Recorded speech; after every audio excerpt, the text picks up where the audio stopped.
这一块是 The Gross 的牛胸腹肉，那它的好处是什么？便宜。想象怎么样把平价肉变高级肉吧，虽然很薄，可是很美。那我们现在来做韩式烤牛肉，接下来是秘方，这个腌法其实很不错，超香。赞，牛胸腹肉。瞬间的冲击感，哇靠呗！为什么？嗨，大家好，我是 Kevin， 欢迎到火星主厨回归之旅。今天我们来继续讲澳洲和牛。这一块是 The Gross 的牛胸腹肉，牛肋骨上面是牛小排，然后它在牛小排的外面，比较靠腹部的一块肉啊，然后它就是这样子很扁平状。这块肉大家一定非常非常熟悉，为什么？因为你去吃到饱火锅店，如果有牛肉的话，都是给这个。叫做 show plate， 就是牛胸腹肉啊、牛培根啊、牛五花，就这些名字。那我们今天一样感谢广元商贸，就是赞助我们这块肉。那这块肉啊，在澳洲和牛里面，它叫做卡路比。如果我们在日本烧肉的烧肉店里面，常常都会看到这一个品项。那卡路比的好处就是便宜，然后油脂丰富，所以基本上啦，它就是拿来作为烧肉店的主力，因为大家都想要吃比较有油脂的部位。可是又不想花太多钱的时候呢，就会出这一块，对，便宜又大碗。然后台湾呢，最常看到就是火锅，切一半这样子，然后整块拿去机器上面推，这样，在台湾就是一块火锅肉。我们不要再臭火锅肉了，台湾人这么爱吃火锅。然后卡路比啊，你在日本的话，你就是去烧肉店点，它就有什么特上啊、上啊。那这个就是一般的卡路比，那特上那些的可能会是三角巴辣，就是我们之前介绍过的煎小排，然后还有牛小排，这些会是特上的部位。然后这个就是一般的卡路比。那你可以看到它其实就是一个脂肪很厚的，那你就可以很大方的把它的油脂修掉，因为它油脂非常的多，你看它肉整个都是油，所以你就很放心的修它吧。看，随便修就是一大块。我们暂时先修一下，把厚的地方修掉后，想看一下它的接面在哪边。因为卡路比它其实很复杂，看起来好像是一片而已，因为它叫 show plate， 好像是一片，可是它其实不只是一片，它里面其实就是油中带肉，肉中带油这样子，然后又刚好不是大理石纹，修起来很累。澳洲和牛通常都修得蛮轻的，这一块就算是特别。然后我们就可以渐渐看到有一些筋膜的存在，这边就是银皮了。那我们今天会拿这块肉来做烧肉，然后也会拿这块肉来做韩式的铜盘烤肉的那种，所以教大家怎么去腌它。换柴田这一把好了。那我们等一下就会看到它其实是一块一块的油在里面，从这一面就可以看到啊，它这边就是肉油会卡在中间。这一块就是它便宜，可是它费工啊。你看这边也是肉油，会互相卡在一起。然后翻过来，这一面先把一些脂肪拿掉，然后我们可以找它的筋膜在哪里。它的 marbling 就是大理石纹啊，这些其实还是很漂亮。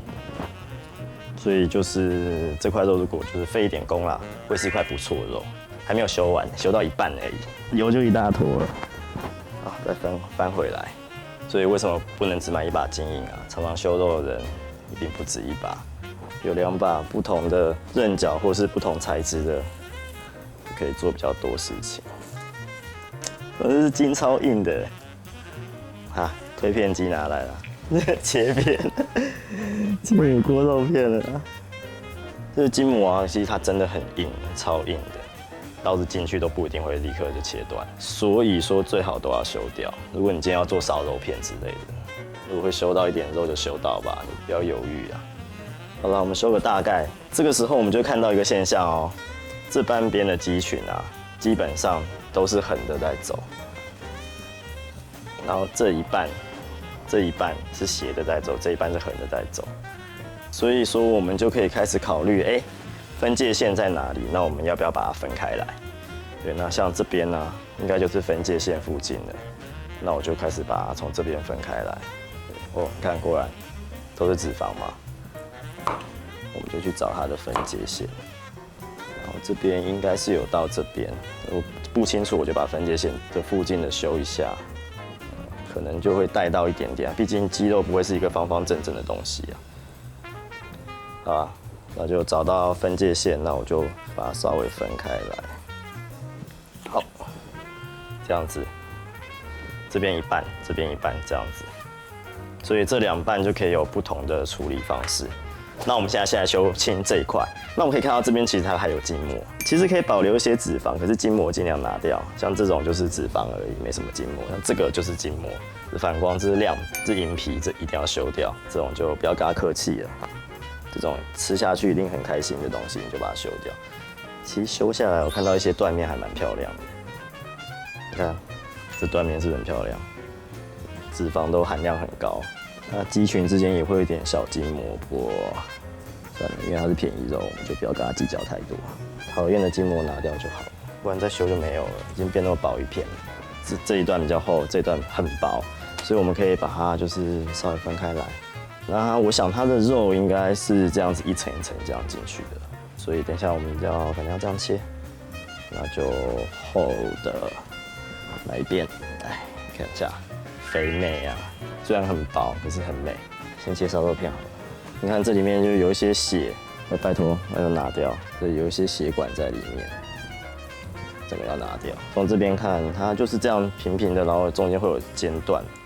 如果只是这样切，也是可以，可是它面就很小。虽然这样是完全逆纹，可它面太小，所以我们就切这个方向，斜刀。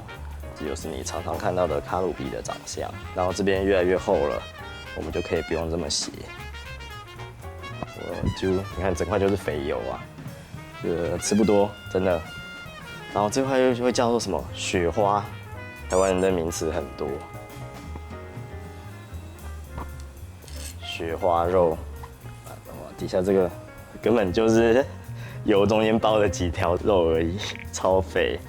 所以这块肉也不能切得太厚，不然吃起来很可怕。好，这个我们就稍微做一下摆盘好了，稍微摆一下，看起来就没那么肥。这边呢也切给大家看哦，因为其实长得不太一样，这一块看起来就没那么肥，它的油花就是看起来就均匀很多。就是一部分一部分的都会长不一样，看这边又开始肥了，所以不要看到卡路比就觉得都是那个牛小排啊，常常点到都是这里，这就很适合推火锅片啊。这个推火锅片搞不好大家还觉得蛮不错的。韩式炒肉的我们就放这边。那我们现在来修我们刚刚先切下来这一块是斜向的，这边一块肉，这边一块肉，这边一块肉，这边一块肉，都是分散的，就会比较讨人厌。所以为什么大家就拿去推啊？推火锅肉片就是有它的原因啊，不是说他们就懒，这块肉就适合推火锅肉片。与其拿来慢慢修，推火锅肉片经济性会好很多。我们是不是要炒肉片？所以好像不用修那么青红，这样就没有扭动的感觉。好了，我们就来想象怎么样把平价的肉变高级肉吧。所以我们还是修一下，好像那个哈拉米有没有？这个部位真正日文的讲法是巴拉，就是腹部的肉。其实牛小排他们也算是巴拉，不过这个就是卡布里，就是一块板子的意思，很有弹性的，这样端一端，很有弹性。这个放到嘴巴里面一样有弹性。这一半感觉明显的它的肥瘦比好像比较好，然后这边很薄，非常不适合拿来做烧肉片，所以这边我就会拿来做炒肉丝。我们先切个这边比较厚的地方，可是这边还有另外一块肌群，这边这一块你就可以另外分下来，这是另一个肌群。那你要做烧肉片也可以，看起来是蛮好吃的，应该也是蛮有口感的啦。好，那这个我们就等一下也拿来烤，一样是卡路比，可是它长得不太一样的卡路比，然后继续切。纤维就等于说要这个方向切，切起来很漂亮。这样就是稍微便宜一点的卡路比，这个我觉得拿来煮牛肉汤也不错。剩下这个部位呢，我们来切肉丝好了，就切个很薄的，虽然它现在很软不好切。正常来说用推片的会比较适合。这个你看就很像台南牛肉汤会用的部位，对不对？然后如果说你今天觉得它切面太小，可以切蝴蝶刀，就是一刀不要切断，然后第二刀把它切断，就会变比较大块。切蝴蝶刀，这我们等一下要炒。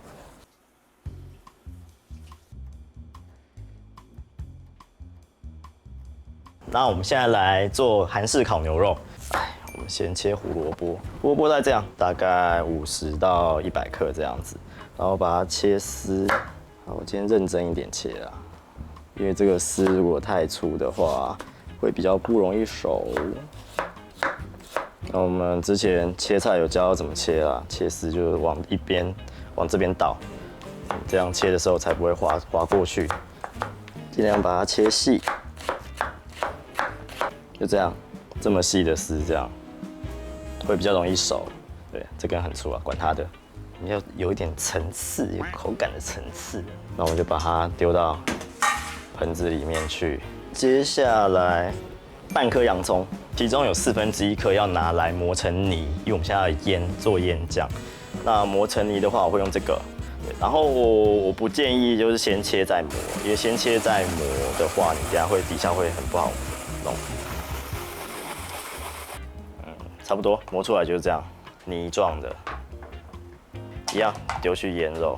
那这个汁我也会倒进去啦，反正它是要腌肉用的。然后不要问我这去哪里买的，这1/4我们就拿来切丝。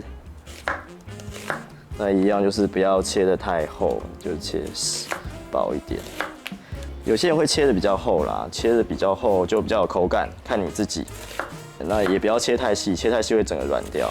一样都丢进去，稍微把它拨散。然后我需要一些大蒜泥，1颗。改天我们可以来介绍一下磨泥器啊，这个磨出来就比较细，这个磨出来比较粗。如果磨大蒜泥，我会用这个，就直接架在上面，把它磨下来，不要磨到手为原则啊。这样，剩下的大蒜泥把它就敲进去了。然后还有一个要磨泥的东西，那就是水梨。水梨我们先削皮，然后大概半颗就可以了。那你也可以就是直接放果汁机打汁，那中间有果核，自己小心一点。好啦，就是梨子、水梨泥，现在刚好季节啊，那就一样倒进去。然后我们切一些葱，葱我没有要立刻下去。对，那就我切葱段，差不多这样子的葱段，这样子的葱段先留起来备用。我需要一些姜泥的话不用很多，它只是需要一个转位而已。这样我们要先去皮，然后这时候我就用这个啊，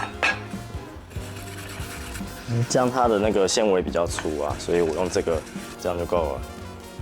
接着我们处理红喜菇。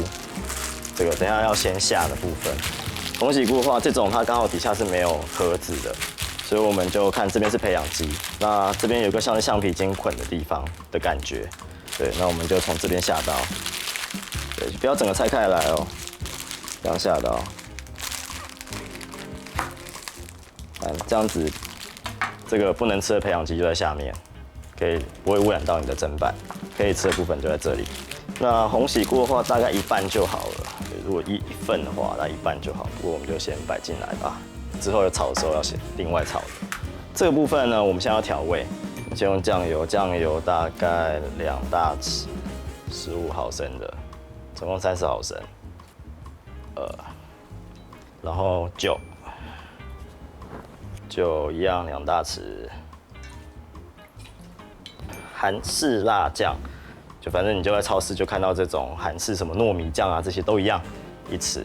那看你自己对辣味的承受度。那我觉得今天不要太辣，就这样1匙。然后糖一定要有糖。我等一下加一个特别的东西，所以糖我们不要加太多，大概这样1大匙的平匙，这样就可以了。其实好像也蛮多的啦，不过没关系啊，就这样。芝麻油。那种韩式的最好，那要买芝麻油，不要买香油，不太一样。香油是芝麻油调和过的，那一样是1大匙。芝麻油的味道比较重一点。接下来是秘方，雪碧。不要买无糖的，拜托不要买无糖的雪碧。然后现在它很贵，它现在就是清爽柠檬风味，我没有很喜欢这个味道，不过没办法。我靠呗，为什么？为什么？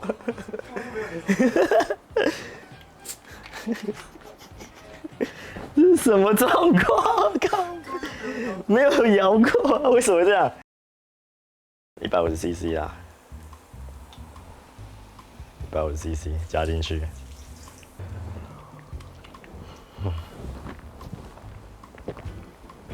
为什么会这样？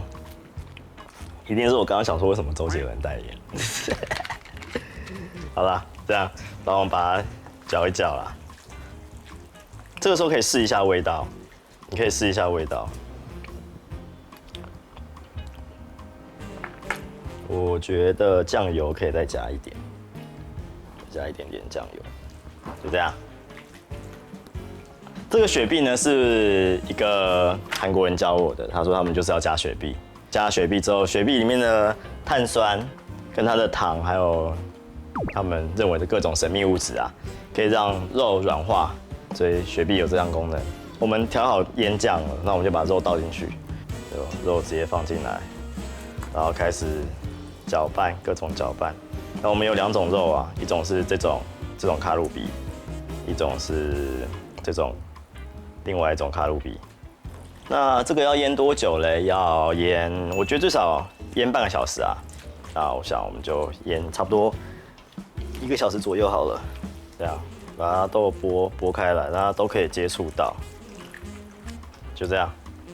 然后让它去腌，就放冰箱。我们等一下再来处理它。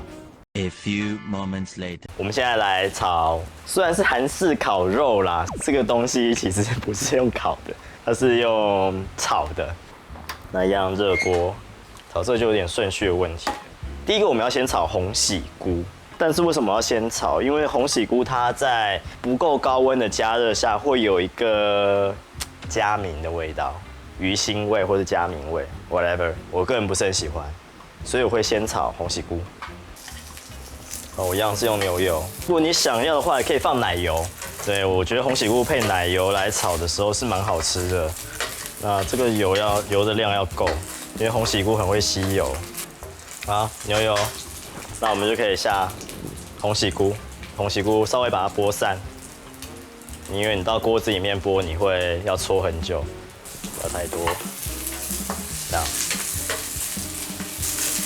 把它炒到金黄。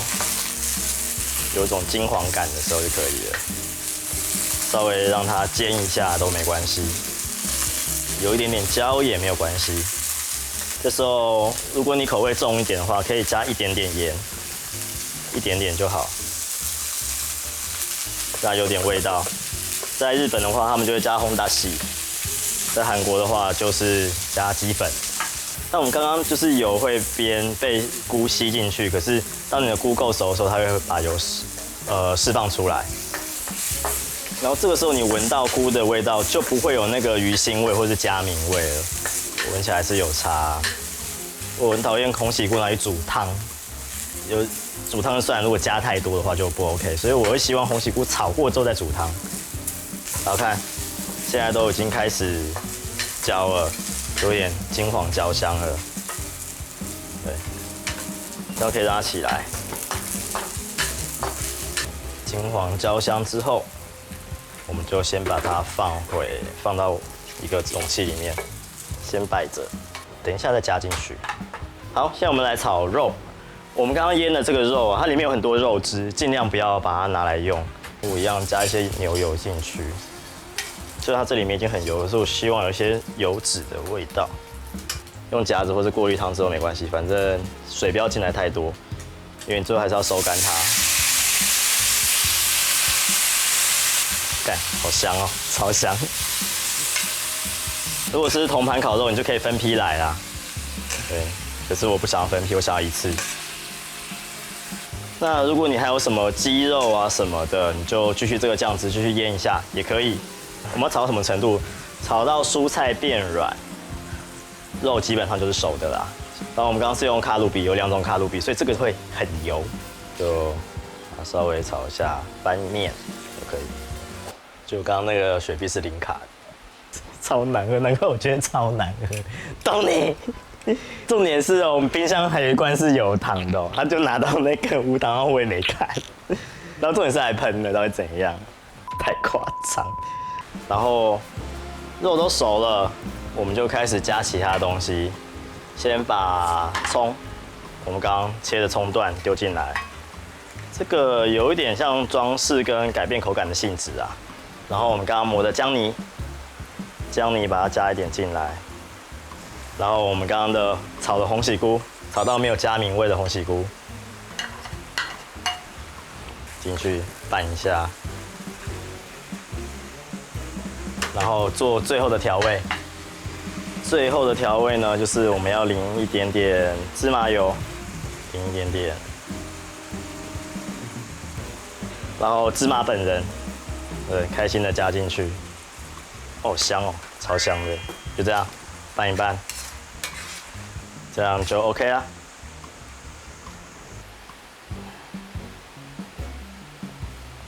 如果你想要更辣的话，就可以加辣椒粉啊那些的，或者是你的辣酱再加多一点这样子。这样我们的韩式炒牛肉就完成了。简单吗？尽量啊，还是用那个有糖的正常的雪碧，好不好？正常的雪碧会好吃很多。然后梨子有人说是就是可加可不加，可是我觉得加的会差蛮多的，甚至你可以加苹果，会差蛮多的，味道真的会差蛮多。如果说你今天要减糖的话，减糖饮食的话，你就不要加糖，可是还是要加雪碧，会好吃很多，味道会差蛮多的，你可以试试看。然后因为它蔬菜量也够，然后蛋白质量也够，就淀粉你自己看着办，这样。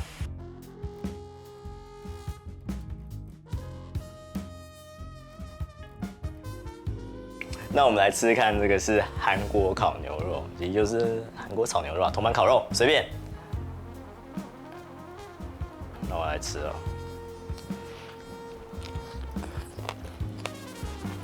哎，好吃耶！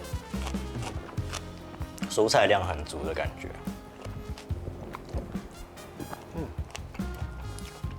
如果是用有糖雪碧会更好吃一点。我以后不会再批评什么柠檬风味了啦。然后这个应该是比较肥的卡路比，蛮软的，其实，比较肥的卡路比，我以为会更有咬劲。这就是比较，刚刚我们切的那个肉是斜的，然后可以看到它这个是有蝴蝶切的啦，最后它还是会缩起来，所以蝴蝶切好像没什么屁用。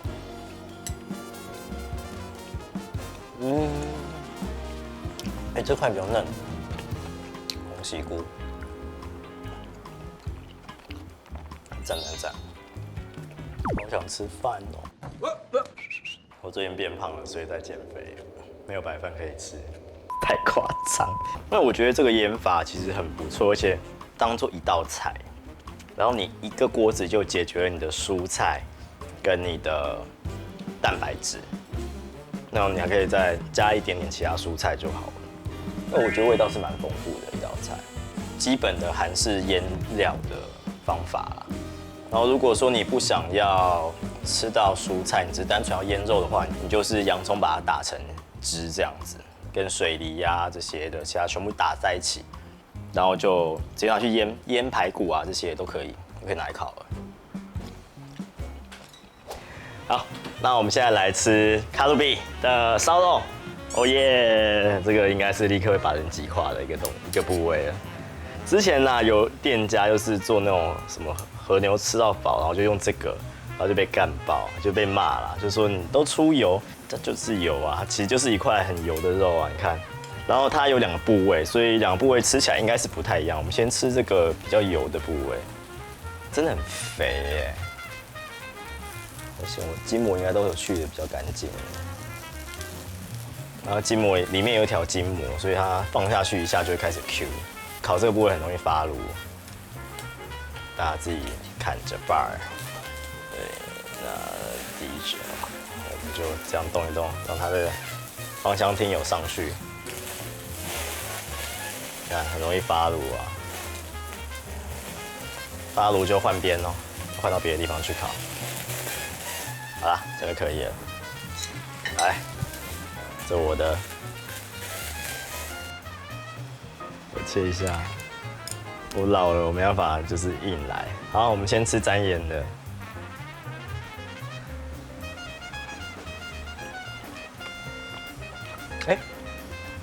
很油，可是有个瞬间的冲击感，瞬间冲击感还不错，蛮不错的。然后剩下一半我拿来包菜好了。我特别去，这个是好事多卖的啦，我没有帮他打广告，可是就他刚好有，叫做包菜综合组哦，还是包菜什么组？沾一点麻油，然后片大蒜，一片就好了。啊！然后加一点点酱。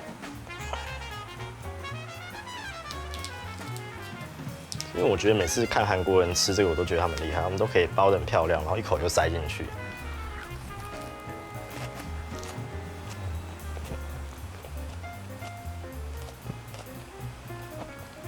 有肉的感觉，可是主要都是酱跟菜的味道。这样感觉可以吃比较多片，好像是一个好方法。然后我来找一片比较没那么肥的，还是一样肥，应该有差吧？看起来比较不肥，对不对？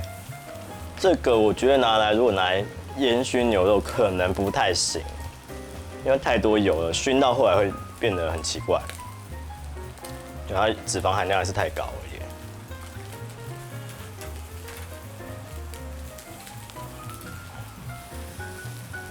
这一块就没有那么惊人了，还是会有，可是还好。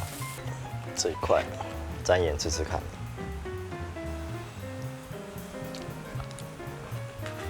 好肥，超肥，一口进去都是肥。那瞬间的冲击感太重了，我太老，可能没办法，会有一种特别的幸福感。好，再试试看别的。这个是它另外一个肌肉纤维是斜的。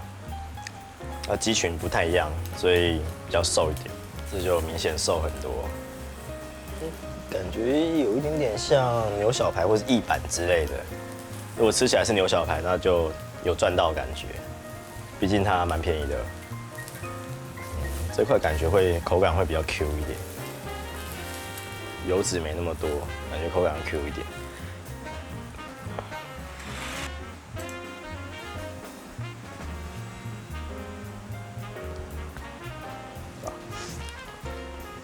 它中间那条筋是脆的，就是很接近软骨的脆感，不会咬不断，可是就是有脆脆的感觉。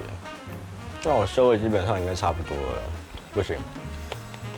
斜纹这边的这一块不适合拿来烤肉，斜纹这一块的味道跟这边的也都味道不一样，这边的味道比较甜一点，这个就比较有肉味，差很多，差很多。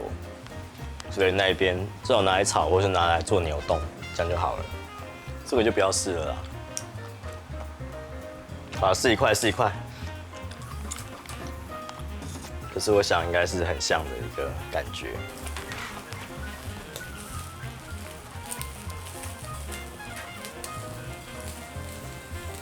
沾盐，再加一点点柠檬汁。我觉得很油，应该会很油，还是太硬。我们刚刚做那个烤肉那样煮还比较好吃一点，可能有腌过，所以有差。因为这种油脂很重的肉啊，如果你在嘴巴里面咬太久都咬不动的话，你的嘴巴会对那个油的感觉会疲乏，会很痛苦，所以。这个还是适合吃很薄片，烧肉的话只有一半是可以，另外一半是不能拿来做烧肉，不然会咬不动。但是它就真的很便宜，所以拿来推火锅肉片是正确的，大家不要再泡它了。对，火锅肉片是 OK 的，好不好？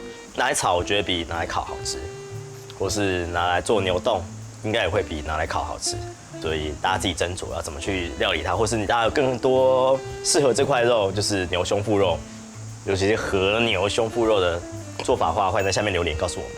来告诉我们你有什么好方法。今天分享就到这里啊！如果大家对其他肉有兴趣的话呢，可以加入我们的赖社群，然后赖社群里面有很多人可以帮你回答有趣问题，对有关烧肉啊、刀子啊什么各种厨艺相关的，跟厨艺没关，他们也在回答。如果你喜欢我影片的话，欢迎帮我订阅、分享、按赞、抖内，然后也欢迎加入我们的频道会员。你小小的支持呢，都可以让我们拍出更多有趣的影片。那如果肉有抽奖的话，也会在频道会员里面。好，我们今天先到这里，我们下次再见，拜拜，拜拜。吃肉好累哦。